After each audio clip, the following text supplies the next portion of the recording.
Wonderful Friday evening. Yes, it is December 22nd, 2023. After work, after school, even though school is out, but evening story. What is this? Oh, Olive by Leanne Joe. Leanne Joe.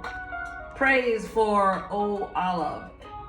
This is, according to Andrea Beatty, irrepressible, joyful, vibrant, and full of oomph. Okay, are you ready for some oomph on this Friday evening leading up to Christmas? It says, presenting Olive Chin, the most magnificent and brilliant artist in the whole wide world. Really?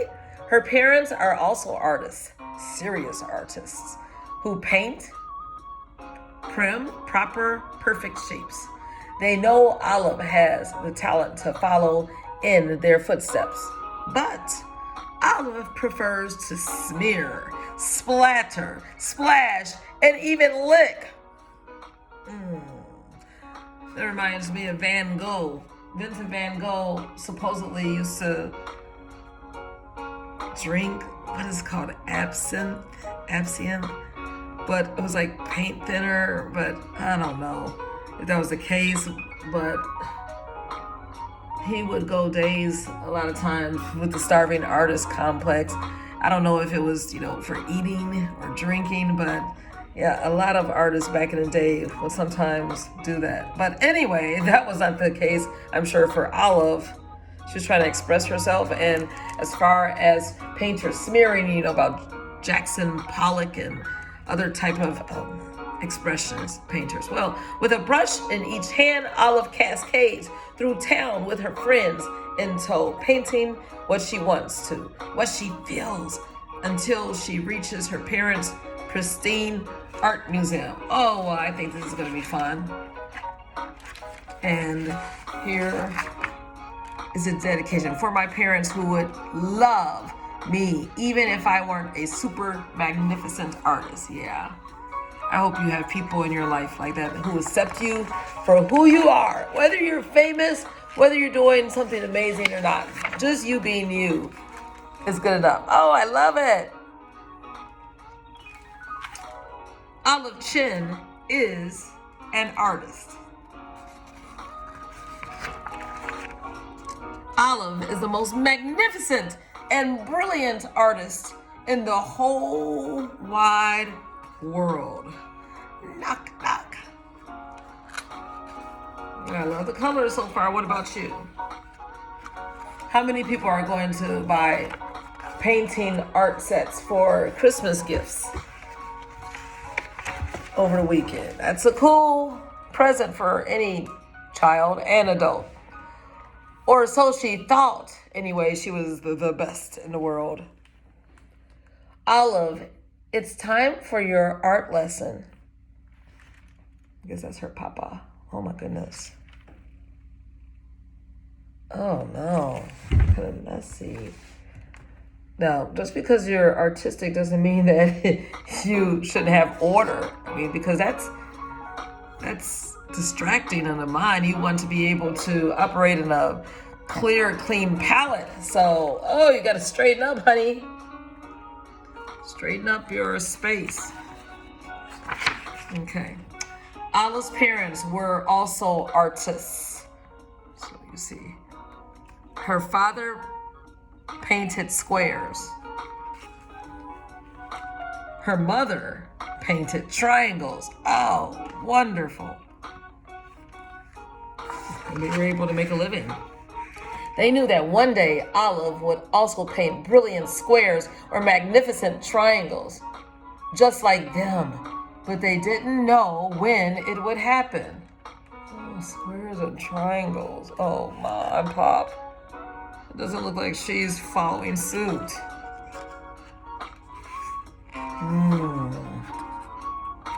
Did you have like a family business or a certain gift and ability that was passed down to you from maybe your grandparents, and your family expected you to follow suit and follow in their footsteps? From the moment she was born, they tried their best. Olive's father showed her pictures. Square. Olive's mother showed her blocks, but Olive wasn't interested in any shapes. Oh, Olive, artists don't lick.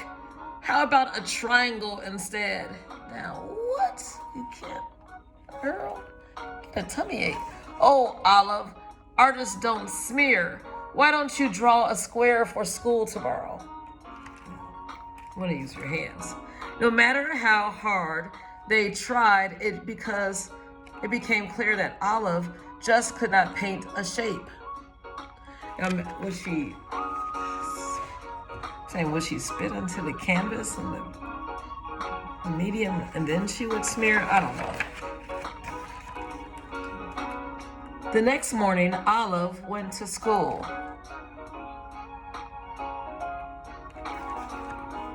Olive listened very closely to the teacher and painted very seriously on her classmates. Oh, honey, you can't do that, girl.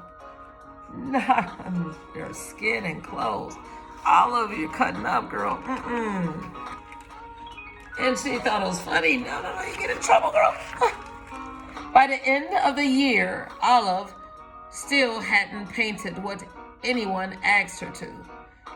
So it might be this time, like yesterday was the last day of school for the year, the calendar year, not the school year. So maybe this would have been a predicament for her. She still hadn't followed instructions. But let's listen to the teacher. Beautiful square, Markle. Spectacular circle, Rosie. An amazing triangle, Nadira. Nice try, Olive. Maybe try a shape next time. Oh, that's beautiful. Just splatter paint. That is pretty. You got to admit it. That's pretty beautiful to me. How many paintings like that are in famous museums all around the world? I don't think you should paint a shape, said Markle. I like your paintings just the way they are, said Nadira.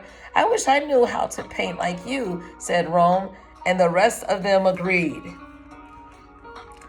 Anyone can do it, said Olive. I guess I can show you how. That's all she thought. But that's good that she had friends who affirmed her. Oh, here we go. Grab some paint and a paintbrush or two. How about blue? Yes. Pink? Yes. Green? Duh. Sure. That's more like it. It's getting there, but I think we need... Oh my goodness. More! And they painted. Look at the local library, and the librarian, and the waterfall, and the bridge, and the people in the marketplace, the pizza palace, Miss Garcia, the fashionista, the park, the people in the park, Mr. Choppington III. Oh my goodness, the community, the square home, the triangle house, the walls, the coffee shop, the pet store, Mr. Hooper and his baby, and finally her parents' art museum. Wow. What a great journey. Olive! Stop! Oh no, her parents are telling her to stop. But then Olive's parents looked closer. Yeah, did they notice the masterpiece within them? Yes. Oh, Olive, this is beautiful. Look at all your fabulous colors. You've been a magnificent artist all along. Yes, I know, said Olive. It's okay that you can't paint a shape. Our painting could use some of your brilliant and wacky splatters. They handed her a paintbrush. Why don't you surprise us? So Olive did. She painted with every color. She painted a line there and a stroke there. She splashed and she splattered. She painted what she felt, what she could paint all along. Olive painted. Celebrate what is within people. And you see all along that greatness is within them. The world's most perfect circle. How about that? Did she do it? She could paint all along the world's perfect circle. And look at that, the spheres. Beautiful. So let's celebrate who they are. Leanne Joe is an artist. Her parents are dentists. How about that? But luckily they encouraged her to play with paints and not teeth. Liam grew up in both Taiwan and New Zealand, where she painted everything around her. She now lives in Brooklyn and works out on her home studio. Let's celebrate success and uniqueness.